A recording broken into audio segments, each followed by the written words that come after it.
ողջունում եմ բոլորիդ իմ լսարանում։ Այսօր ստուգարք է հանձնելու ԱԺՔՊ-ական պատգամավոր Հայկ Սարգսյանը, ով ակնհայտորեն ունի մեծ մկաններ, որոնցով կարողանում է բարձրացնել շատ ծանր ու անգամ ծանրակշիռ շշեր։ Ես շշապ չեմ հայտնի դարձել։ Թերևս այսքանը Հայկի մասին։ Հայկ, դուք պնդում եք, որ բանակից ապօրինի ազատվելու կոռուպցիոն սխեմաներում ներգրավված են հազարավոր քաղաքացիներ տարբեր ոլորտներից։ Հազարավոր քաղաքացիներ ներգրավված են կոռուպցիոն սխեմաների մեջ։ Իսկ ծառայության անցնում է զինապարտների ընդամենը 30-ից 40%-ը։ Բայց ասում եք համատարած կոռուպցիա կա։ Համատարած, բայց ոչ համակարգային։ Ես ձեզ կբացատրեմ, թե որն է համակարգային կոռուպցիան։ Հայկ ջան, մի անհանգստացիր, որպեսզի քեզ ընկալելի լինի, ես կխոսեմ մի փոքր դանդաղ ու պարզ, մեկ ամսյա ծառայության պես պարզ։ Ես կբացատրեմ քեզ խնձորների վրա, որպեսզի քեզ հնարավորինս հասկանալի լինի։ Ընդունենք յուրաքանչյուր խնձոր իրենից ներկայացնում է մեկ զինապարտ երիտասարդ, օլիգարխի որդի, պատգամավորի սանիկ,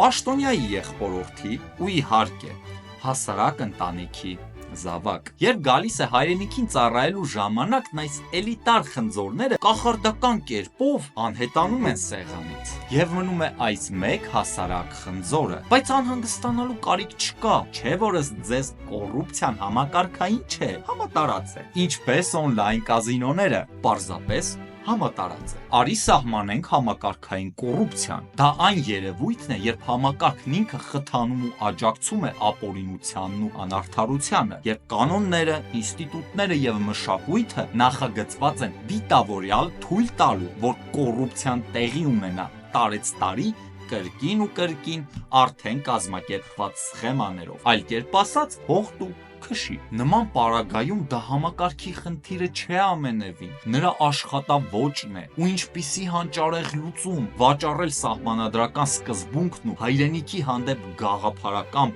պարտքը փողով։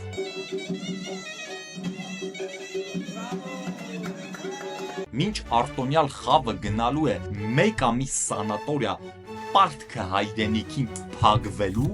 մուծվելու, հասարակ ընտանիքի զավակն ինչպես միշտ իր կյանքի ու առողջության հաշվին ամենադաժան տեղանքներում ծանր ծառայություն է տանելու, կիզի չարևի տակ ու սառնամանիքին խրամատ է փորելու, 24 ամիս զենքը ձեռքին ամեն վայրկյան իր կյանքն է վտանգելու խրամատում։ Բրավո Հայկ, ինչպիսի արդարություն։ Եվ այս սահմանադրական սկզբունքի ոտնահարումը, հասարակական խավերի սեգրեգացիան ու ինստիտուցիոնալիզացված անհավասարությունը, Հայկ ջան, սա հենց համակարգային կոռուպցիա է կոչվում։ Շնորհավորում եմ, դուք օրինականացնում եք ու կոռուպցիան պոզով պոչով կենթանի չէ, ինչպես կասեր դասականը, այն որպես կանոն կոստյումով է։ Դիցուք վարում է տարիներ շարունակ չմաքսազերծված երթանկարժեք Chevrolet Corvette ժամանակավոր համարներով, կոպտորեն ոտնահարելով օրենքը։ Կամ օրինակ Սևանի ափին օբյեկտ է աշխատեցնում առանց հարկային գրանցման ու ՀԴՄ կտրոնների,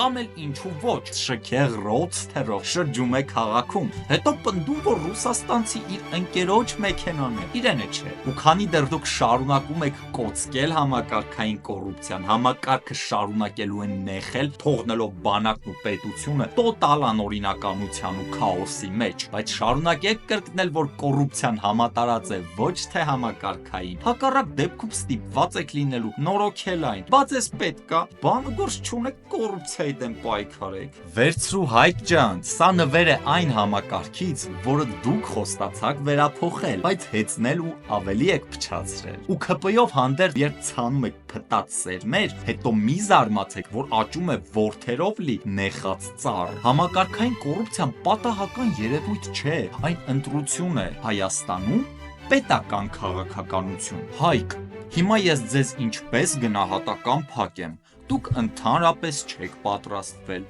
լավ չեք սովորել։ Ինչով եք զբաղված այսքան ժամանակ։ Հայ, ես ճիշտ եմ տեսնում, որ նկարի տղամարդը դուք եք։ Ձեզ շատ է նման։ Չլինի թե աղջիկների հետ եք զվարճանում, սովորելու փոխարեն։ Լավ, ինչևէ անցնենք քննության հարցաշարին։ Ոչ մարտական պայմաններում 7 զոհ միայն այս տարի։ 2020-ից 24 թվականներին 362 զոհ։ Մի ամբողջ զորամաս, որոնց 80%-ը կրկին ոչ մարտական։ Մի քանի տասնյակ շիրակցի գերիներ Բաքվի բանտերում, որոնց դեռ 21 թվին 2 ամսում պիտի վերադարձնեի, ինչպես եւ Հադրութը։ Ոչ կանոնադրական հարաբերություններ, քրեական բարքեր ու բուլինգ զինված ուժերում ու 0 պատասխանատուներ այս ամենի համար։ Ապա խնդրում եմ պատասխանեք ինձ, Հայկ, եթե սա համակարգային ձախողում չէ, ինչ է ապա։ Ու եթե սա չէ պատճառը բանակից խուսափելու, ապա ո՞րն է։ Ձեր բոլոր պատասխանները